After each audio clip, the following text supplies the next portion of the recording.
우리 주님 오신 성탄절입니다. 여러분 성탄절 우리 하나님의 은혜 가운데 잘 지내고 계시죠? 네, 하나님의 은혜와 복이 여러분 가운데 충만하기를 바랍니다. 우리 옆에 계신 분들과 같이 인사 한번 할까요? 은혜 충만하게 받읍시다. 충만한 은혜 받으시고요. 올 한 해도 잘 마무리하시고 또 내년 2023년도도 은혜 가운데 승리하시기를 주님의 이름으로 축복합니다. 어떤 집사님이 돌아가셨어요. 이분은요 굉장히 큰 부자인데요, 근데 굉장히 인색한 사람이었다고 합니다. 죽어서 천국문 앞에 이르렀는데 이 천국문 앞에서 천사가 물어요. 너는 네가 왜 천국에 들어가야 한다고 생각을 하느냐 물었어요. 그랬더니 이분이 대답해요. 저는 교회를 다녔고 또 교회에서 집사입니다. 그러니 당연히 들어가야 되는 거 아닙니까? 물어요. 천사가 다시 또 물었습니다. 야, 교회 다녔다고 무조건 천국 들어오는 거 아니다. 천국은 믿는 자가 들어가는 것이다. 내가 가진 그 믿음이 진짜라는 증거를 한번 대봐라 이야기했어요. 이분이 곰곰이 생각을 해보니까요, 아주 오래전에 자기가 했던 선행이 하나 생각이 났습니다.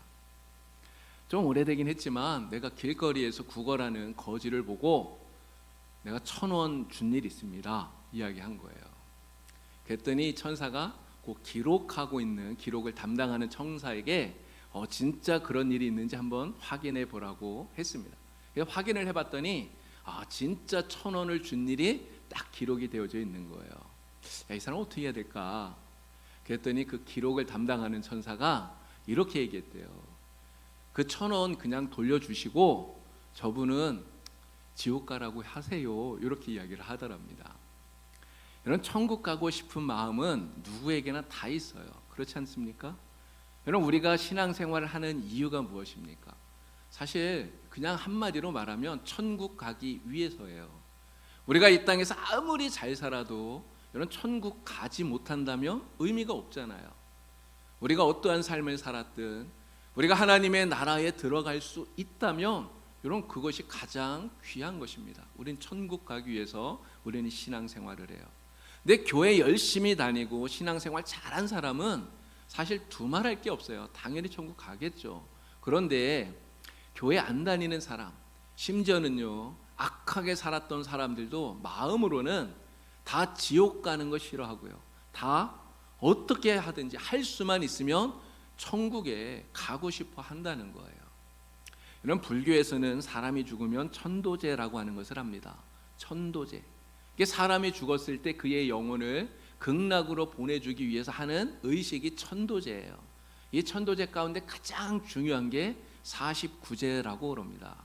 이 49제가 뭔가 보았더니 사람이 죽고 나면 49일이 되었을 때 지하의 왕인 염라대왕에게 심판을 받는데요. 그래서 이 49제를 드려서 염라대왕이 그 사람을 극락으로 보내주시도록 그렇게 비는 게 49제라고 그럽니다. 불교를 믿지 않는 사람들도 거의 대부분 신앙을 갖지 않은 사람들은 이 49제를 한다고 하죠. 여러분, 그런데 나도 나 자신을 천국에 보낼 수 없는 게 우리 인간이에요. 우리는 그렇게 약한 존재들이에요. 나도 나를 천국에 못 보내는데 여러분, 내가 누구를 어떻게 천국에 보낼 수 있겠습니까? 아무리 많은 돈을 들여서 천도제를 화려하게 한들 여러분 그것으로 천국에 갈 수 있을까요? 절대로 그러한 것 때문에 천국에 가는 것이 아니라는 거죠. 여러분, 천국 가는 방법은 너무너무나 쉽고 간단해요. 여러분 다 아시죠? 어떻게 해야 천국에 갑니까? 어떻게 해야 가죠? 너무 어려운 걸 제가 물었나요? 아니에요. 천국 가는 방법은 너무 쉬워요. 간단해요. 예수를 믿기만 하면 됩니다. 예수를 믿기만 하면 누구나 다 천국 갈 수 있어요. 자, 그런데 문제는 이 믿는다는 게 말처럼 쉽지가 않다는 거예요. 여러분, 내가 믿는다는 말은 쉽게 할 수 있습니다. 누구나 다 할 수 있어요. 나는 예수 믿는다, 나 하나님 믿는다, 누구나 다 말할 수 있어요. 그런데 믿는다고 말하는 것은 쉽지만 이 믿음이 정말 나를 구원할 수 있는 그러한 믿음이냐, 이것이 진짜 중요하다라고 하는 거예요. 그냥 믿는 척만 해서는 여러분 절대로 하나님을 속일 수 없습니다. 하나님은 내가 가지고 있는 이 믿음이 진짜인지 가짜인지, 내가 진짜 믿는 것인지 믿는 척만 하는 것인지 하나님은 다 알아요. 절대 하나님을 속일 수 없는 것이죠. 절대로 믿는 척하는 이 가짜 믿음을 가지고는 천국에 들어갈 수 없다는 거예요. 자, 그러면 어떤 믿음이 진짜 믿음일까요? 어떤 믿음이 진짜 믿음인가를 이 야고보가 오늘 말씀을 통해 우리에게 답을 알려주고 있습니다. 자, 야고보서 2장 14절 말씀, 우리 말씀을 다 같이 함께 읽겠습니다. 내 형제들아, 만일 사람이 믿음 있노라 하고 행함이 없으면 무슨 유익이 있으리요? 그 믿음이 능히 자기를 구원하겠느냐. 아멘. 믿는다고 말은 하는데 그 믿음을 증명할 행함이 하나도 없다면 야고보는 이런 믿음을 뭐라고 말하는지 아십니까? 행함이 없는 이 믿음을 죽은 믿음이라고 얘기를 해요. 죽은 믿음으로는 구원받을 수 없다. 죽은 믿음으로는 천국 갈 수 없다. 이것이 오늘 야고보가 우리에게 들려주는 이야기입니다. 결국 이 말을 뒤집으면 뭐예요? 천국 가기 위해서, 우리가 구원받기 위해서는 반드시 우리가 행함이 있는, 살아있는 믿음을 가져야 된다는 거예요. 그래야 우리가 구원받고 천국 갈 수 있기 때문에 그런 것입니다. 그러면 이 믿음이 지금 행함이 있어야 된다 이렇게 말을 했는데, 여러분 이 행함이라는 게 무엇을 말하는 거겠습니까? 이 행함은 바로 예수님의 말씀을 듣고 그 말씀대로 사는 것을 말하는 거예요. 믿음으로 행하는 일들, 바로 사랑의 실천을 말하는 것입니다. 주님께서 말씀하셨잖아요. 내 이웃을 내 몸과 같이 사랑하라. 주님께서 하신 이 말씀을 우리가 듣고 그 말씀대로 지금 나와 함께 있는 이웃들 가운데 지극히 작은 자 한 사람에게 정말 우리가 주님을 대접하듯이 물 한 그릇이라도 대접하는 이러한 행함이 반드시 우리에게 있어야 된다는 거죠. 근데 여러분, 지금 우리가 살고 있는 이 세상은요, 사랑이 점점 메말라가요. 심지어 우리 교인들도 그런 것 같습니다. 이웃에 대해서 무관심해요. 믿는다고 말하는 성도들 가운데도 그냥 나 한 사람만 잘 믿으면 되지, 이렇게 생각하는 경우가 간혹 있다는 거예요. 그래서 너무나 안타깝다 이런 생각이 듭니다. 1964년도에 미국 뉴욕에서 살인 사건이 하나 있었어요. 제노비스라고 하는 한 여인이 칼에 찔려서 살해를 당한 사건이에요. 이 범인은 윈스턴 모즐리라고 하는 사람인데, 이 사람이 이 새벽에 밖에 나와서는요, 그냥 내 여자 한 명 죽여야 되겠다 이런 생각을 품고는 돌아다니다가 이 제노비스라고 하는 여인을 보고는 칼로 찔러서 죽인 거예요. 근데 이 제노비스가 칼에 찔려서 거의 35분 동안이나 피를 흘리면서 도망을 다녀요. 근데 여기가 어디냐면 뉴욕의 주택가입니다. 많은 사람들이 보고 있었다는 거예요.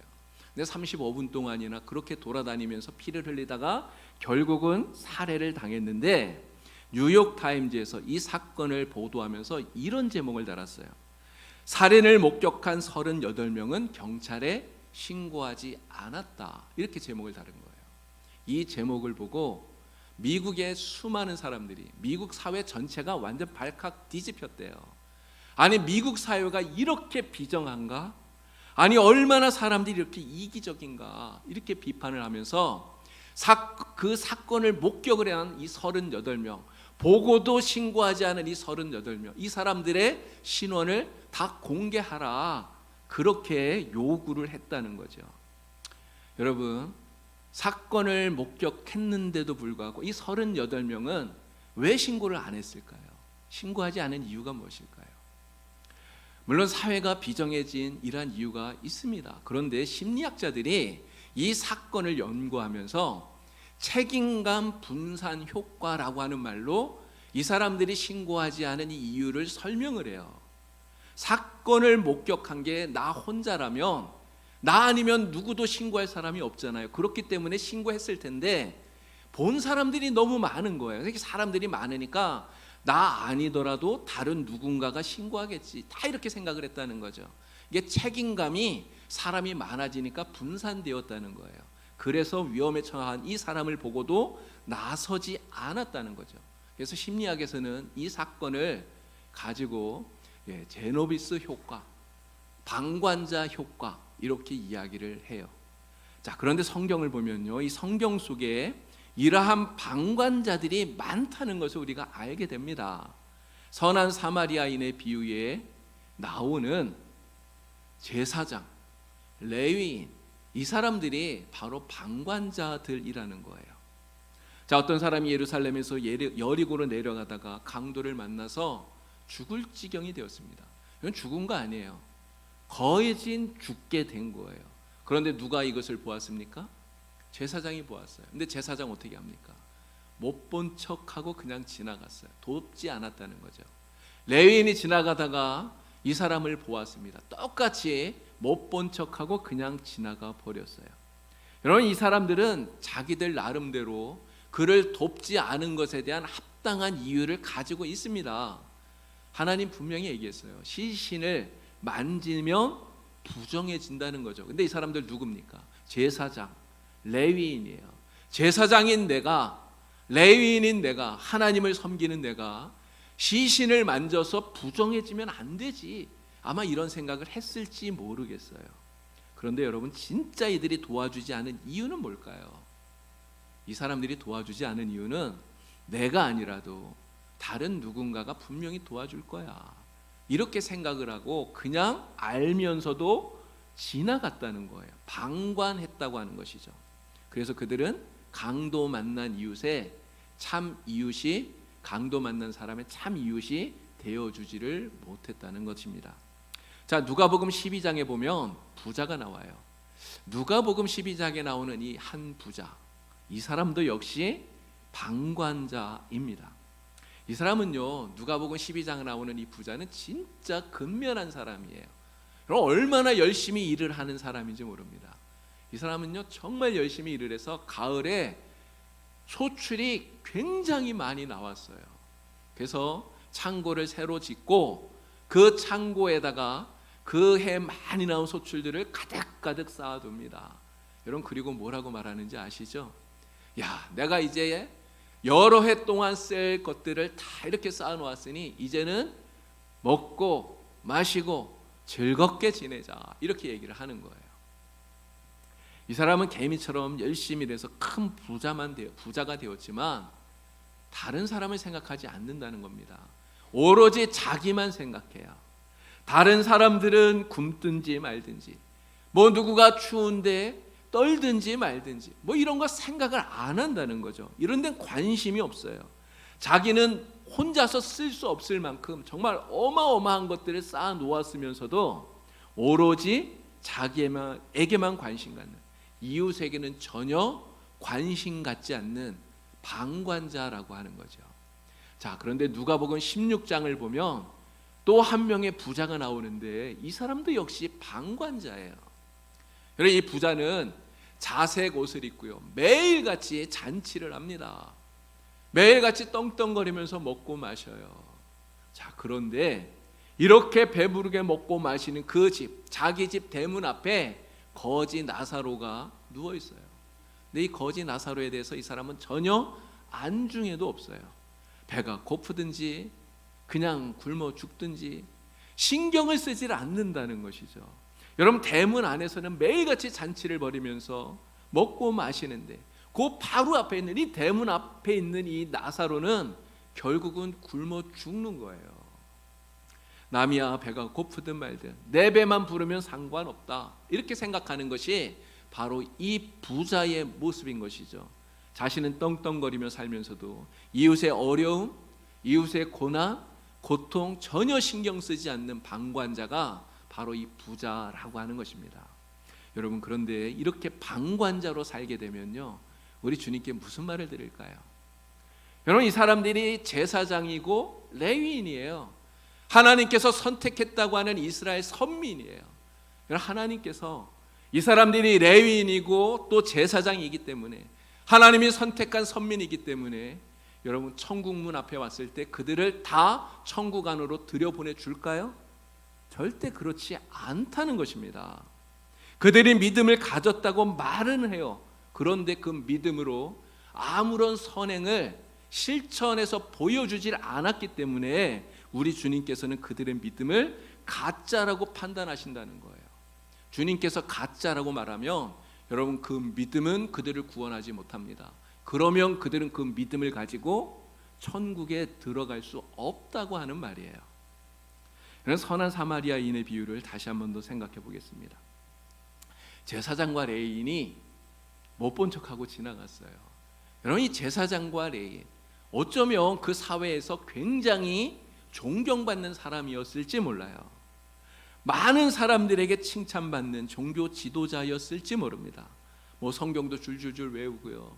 또 설교도 아주 잘하는, 그래서 사람들이 인정하는 랍비였을지도 모릅니다. 그러나 아무리 사람들의 존경을 많이 받는다 해도요, 아무리 사람들에게 칭찬받고 인정을 받는다 할지라도요, 여러분 그 믿음을 하나님이 인정해 주지 않으시면 그러면 아무것도 아니에요.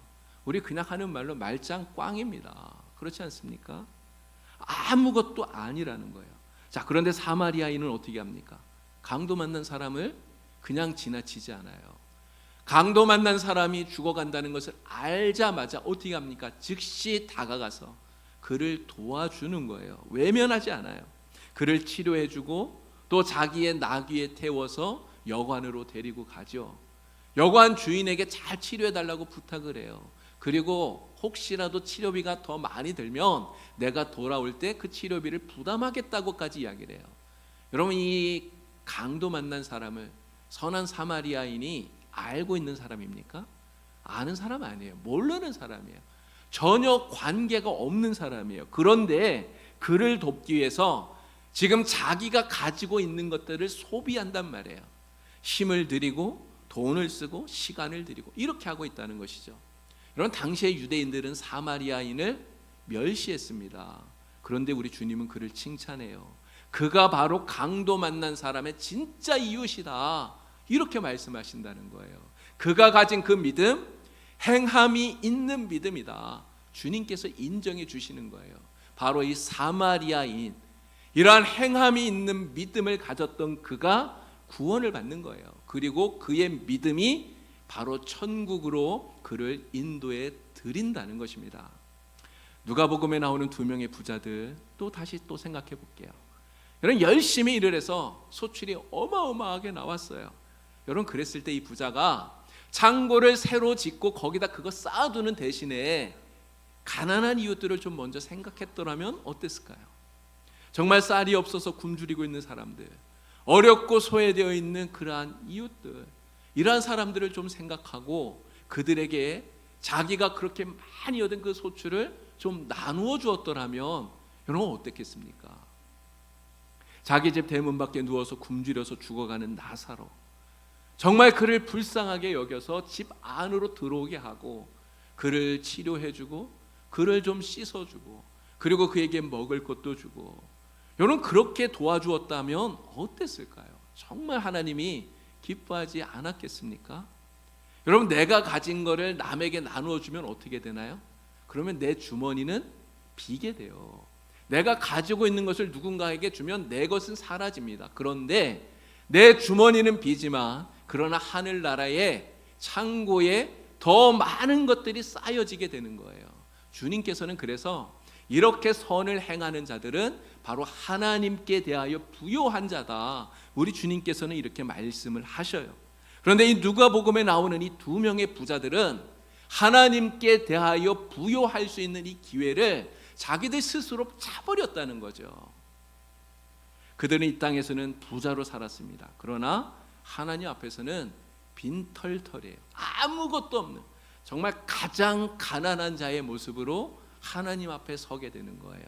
그래서 믿는 자 같은데 믿음의 행함은 없는, 그래서 주님께 칭찬이 아니라 책망받는 사람들이 되고 말았던 것이죠.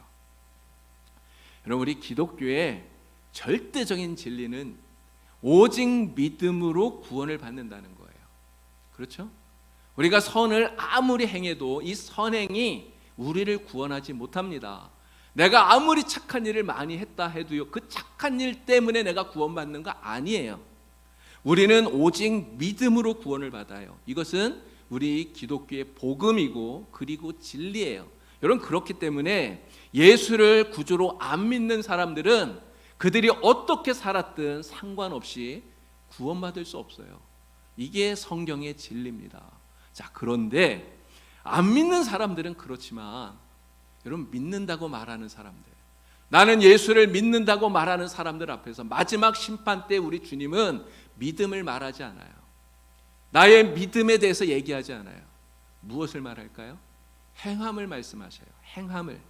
바로 그 믿음으로 선을 행하였느냐, 행하지 아니하였느냐, 우리 주님은 이것을 따진다는 것입니다. 여러분, 마태복음 7장을 보면 주님께서 분명히 이렇게 말씀하셔요. 우리 이 말씀을 같이 읽겠습니다. 마태복음 7장 21절 말씀, PPT 다음 화면 좀 띄워주세요. 마태복음 7장 21절, 우리 다 같이 함께 읽겠습니다.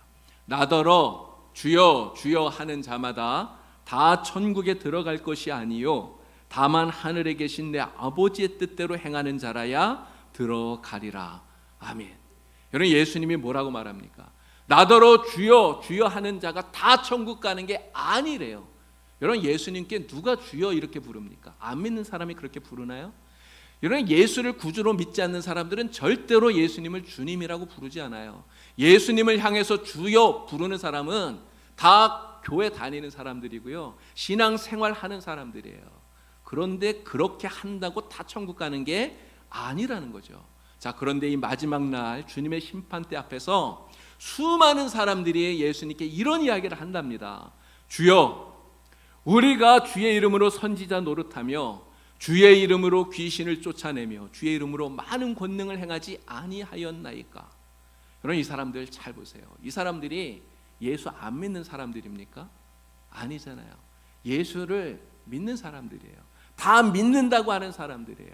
여러분, 교회 생활을 이 사람들이 보통한 사람들인가요? 아니에요.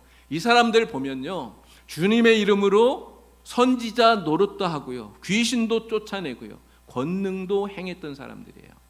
여러분, 제가 보기엔 이 사람들 다 목사고 장로고 그렇지 않나 이런 생각이 듭니다. 정말 교회 안에서 누구보다 더 열심히 신앙생활 한다고 했던 사람들이에요. 누구보다도 더 열심히 교회를 다녔던 사람들이에요. 교회 안에서 누구보다 더 많은 일을 했던 사람들이에요. 자, 그런데 이 사람들에게 주님이 하시는 말씀이 무엇입니까? 주님이 이렇게 말씀하셔요. 내가 너희를 도무지 알지 못하니 불법을 행하는 자들아 나를 떠나가라. 이게 우리 주님의 말씀입니다. 여러분, 너무나 무섭지 않습니까? 여러분, 예수님께서 왜 이 사람들을 모른다고 하십니까? 여러분, 열심히 교회 일을 했는데, 누구보다 더 열심히 교회를 다녔는데, 누구보다 더 열심히 믿는다고 했는데 왜 예수님은 이 사람들을 모른다고 하십니까? 그 이유는 예수님 말씀 속에 있어요. 불법을 행하는 자들아. 이게 예수님의 답이에요. 불법을 행했기 때문에. 분명히 믿는다고는 했는데 믿음으로 행한 것이 아니라는 거예요. 많은 것들을 행했는데 그것이 믿음으로 한 것이 아니라 전부 다 자기 이름을 드러내려고, 자기 의를 드러내려고 그렇게 행한 것밖에는 없다는 거예요. 그래서 결국 그들의 믿음, 행함이 없는 믿음, 거짓 믿음이다. 주님이 이렇게 말씀하는 겁니다. 그래서 주님께서 그들을 모른다고 하시고 그들을 책망하고 계시는 거예요. 여러분, 이 사람들이 얼마나 불쌍합니까? 정말 천국 문 앞까지 갔어요. 천국 문 앞까지 갔는데 거기에서 주님께 외면당하고 결국은 천국에 들어가지 못하고 천국이 아니라 지옥으로 가게 되는 이러한 결말을 얻게 된 거예요. 너무너무나 불쌍한 사람들인 것이죠. 여러분, 우리는요, 예수 믿는 우리는 절대로 우리 이웃에 대해서 방관자가 되면 안 됩니다. 특히 어려움 당하고 있는 사람들, 그러한 사람들을 보면서 절대로 못 본 척 지나가는 이러한 방관자가 되면 절대로 안 되는 거예요. 또한 복음을 듣지 못해서 영생을 갖지 못하고 죽어가는 우리 이웃들, 그러한 사람들 보면서 불쌍히 여기지 않고 그들에게 복음 전하지 않고 나 몰라라 이렇게 한다면 여러분 절대로 안 된다는 거예요. 우리가 예수 믿는다면, 우리가 예수 믿는 이 믿음이 진짜 믿음이라면요, 이 믿음을 바로 주님의 말씀을 실천함으로써, 우리 주님이 우리에게 사랑을 주셨던 것처럼 우리도 그 사랑을 실천함으로써, 또 복음을 전함으로써 우리의 믿음을 행함으로 이 세상 가운데 나타내고 증거해 보여야 된다는 거예요. 여러분, 천국에 들어가는 믿음은 사실 다른 게 아닙니다. 천국에 들어가는 믿음, 여러분, 내가 예수 믿는다고 말하는 거, 사람들 앞에 내가 고백하는 거, 여러분, 이것은 너무너무나 당연한 거예요. 우리는 예수를 믿는다고 말해야 되고요, 사람들에게 나의 믿음을 고백해야 됩니다. 그러나 말뿐만이 아니라 믿음으로써 사랑을 실천하고요, 그리고 선을 행해야 되는 거예요. 이러한 행함으로써 우리가 가진 믿음이 참 믿음이라는 것을, 정말 내가 예수 믿기 때문에 이러한 선을 행한다는 것을 세상 가운데 보여주어야 된다는 거예요. 이러한 믿음으로 행함이 반드시 오늘 우리에게 있어야 이 믿음이 우리를 구원해요. 그리고 이 믿음을 가지고 우리는 천국에 들어갈 수 있는 것입니다. 2022년 오늘이 마지막 주일이에요. 여러분, 마지막이 되면 늘 그런 생각이 듭니다. 끝. 우리 인생에도 언젠가 끝이 와요. 이렇게 한 해의 끝이 오듯이 우리 인생에도 끝이 오고요, 그리고 또다시 내년 새로운 해가 시작되듯 우리는 주님 안에서 새로운 삶이 시작이 되겠죠. 천국에서든 아니면 지옥에서든 마찬가지입니다. 그러니까 천국에서 영원히 살지만 지옥에서도 영원히 살아요. 여러분, 어디에서 우리가 영원히 살아야 될까요? 오늘 우리는 반드시 천국에 들어가는 이러한 믿음을 가지고 신앙생활하는 그러한 성도가 다 되어야 될 줄로 믿습니다. 천국에 들어가는 믿음은 바로 행함으로 우리의 믿음이 진짜라는 것을 나타내 보이는 믿음이에요. 저와 여러분 모두 다 이러한 믿음을 갖기를 바랍니다. 그래서 우리가 천국문 앞에 섰을 때 우리 주님께서 우리를 보시고, 야, 너의 믿음이 진짜구나, 정말 내 믿음이 참되구나, 우리 주님께서 인정해 주시고, 그래서 그 믿음을 보시고 기쁘게 천국문 안으로 우리를 인도해 주시는 이러한 복을 여러분 다 누리시길 우리 주님의 이름으로 간절히 축원합니다. 하나님 아버지, 2022년도를 저희들이 이렇게 마감하며 또 새로운 해를 저희들이 기다리고 있습니다. 한 해의 끝에서 우리의 믿음을 다시 한번 돌이켜보도록 주여 인도하여 주시옵소서. 우리가 말로만 믿는다고 말하면서 그 믿음을 실천하지 못하고 선행으로 우리의 믿음을 증명하지 못한다면 정말 우리의 믿음이 주님 앞에서 책망받는 믿음이 될 수밖에 없습니다. 하나님, 우리 주님께서 우리에게 말씀하시는 대로 정말 행함이 있는 믿음, 사랑으로 실천하는 믿음, 오늘 우리가 다 갖게 하여 주시고, 우리가 천국문 앞에 서게 되는 날이 언제 오더라도 참으로 내 믿음이 참되구나, 내 믿음이 진짜구나, 우리 주님의 인정을 받고 기쁨으로 천국문 안에 들어가는 복된 성도들 다 되게 하여 주시옵소서. 예수님의 이름으로 기도하옵나이다. 아멘. 네, 교회 소식 말씀드리겠습니다.